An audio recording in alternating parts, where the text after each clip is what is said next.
Sir நம்ம நல்லவன், நம்ம கூட இருக்கான்ல, ஜாக்கிரதையாக இருக்கணும். யார்? ஃப்ரெண்ட்ஸு. நம்மளை ஒழிக்கிறதே அவனுங்க தான். டேய் சட்டுன்னு திரும்பாத, அது உன்னையே பார்க்குதுன்ட்டு போயிடுவான்.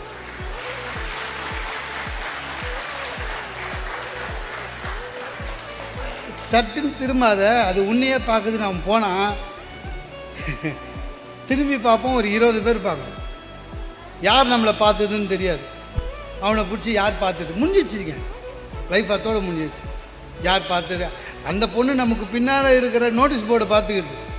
இந்த கூட இதில் கிளப்பி விடுவான். நண்பர்களே, வள்ளுவர் உங்களுக்கு தெரியும் என்று நினைக்கிறேன். திருக்குறள் ரொம்ப பெரிய ஆராய்ச்சிலாம் கிடையாது. திருவள்ளுவர் ரொம்ப தெளிவாக ஒவ்வொரு குறளையும் 1.25 அடிக்குள்ளே நிறுத்தினார். 7 சீர் தான்.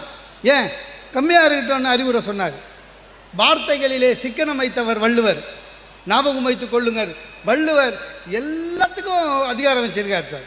ஒரு அப்பா எப்படி இருக்கணும், அம்மா எப்படி இருக்கணும், ராஜா எப்படி இருக்கணும், குடியானவன் எப்படி இருக்கணும், ஒரு அரசன் எப்படி இருக்கணும், எல்லாம் சொன்னார்.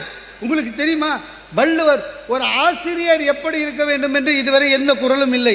ஏனென்றால் வள்ளுவருக்கு தெரியும், ஆசிரியர் என்பவன் கடவுளுக்கு சமம், அவனுக்கு அறிவுரை சொல்ல தேவையில்லை என்று தெரியும். ஆனால் அதே வள்ளுவர் நட்புக்கு சார், நட்புக்காக 5 அதிகாரம். அப்போ நட்போட முக்கியத்துவம்